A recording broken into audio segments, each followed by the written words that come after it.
Marunong ka, minsan may nahalo ditong tunay na gold eh. Kasi minsan sa mga bahay na ano ba yun, yung mga ano ba, ginimba, galing ito sa gimba eh. Ganda ba ano ba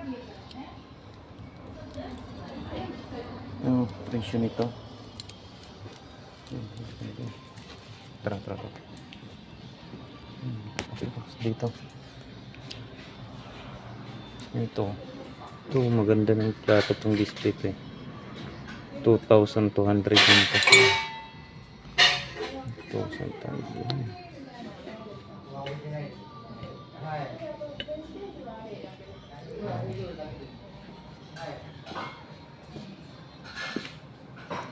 Tropang mahal oh.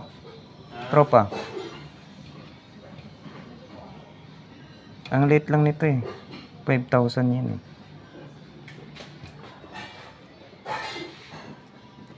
Dito yung mga ano, mga antique dito. Gaya nito. Nagalaga pa siya ng 3 lapad, 3,000. Ah. 3 lapad, 8,500 yen pa. Ito maganda. Ito maganda tropa oh.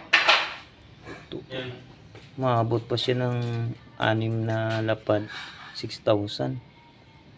Di mga nasa pira natin. Ang laman yung kwara pa ito. Nasa pira natin mga nasa 20, 24, mga ganun something 24,000. Ito.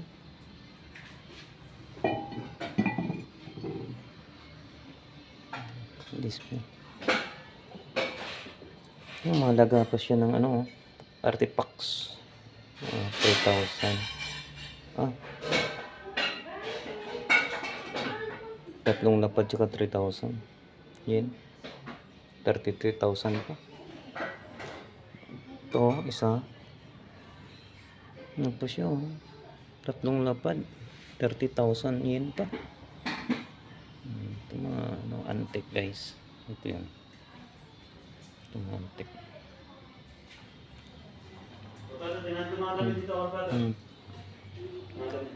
Dito mo lang makikita yan mga ano. Dito lang sa Mushiro Inn. Tingnan mo guys oh.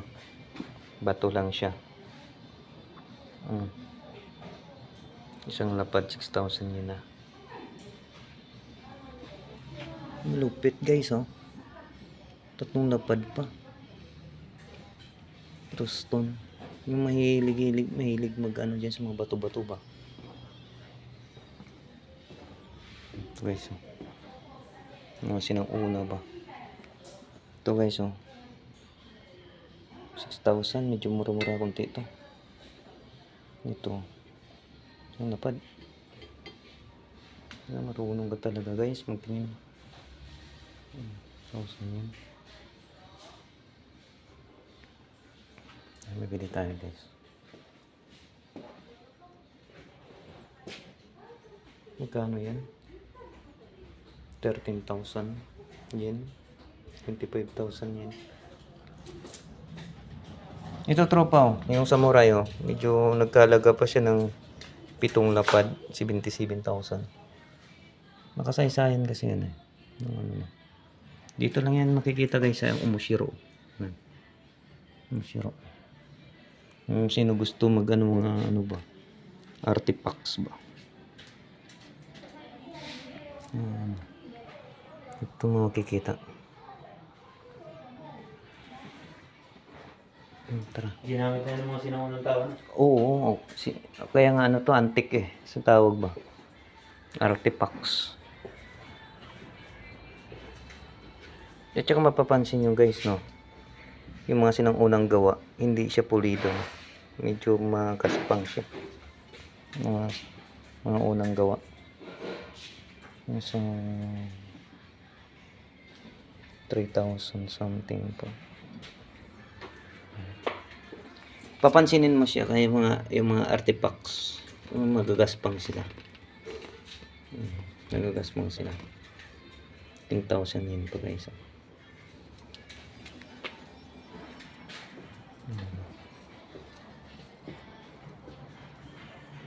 Nanit date niya. Sa trito. Saan pa?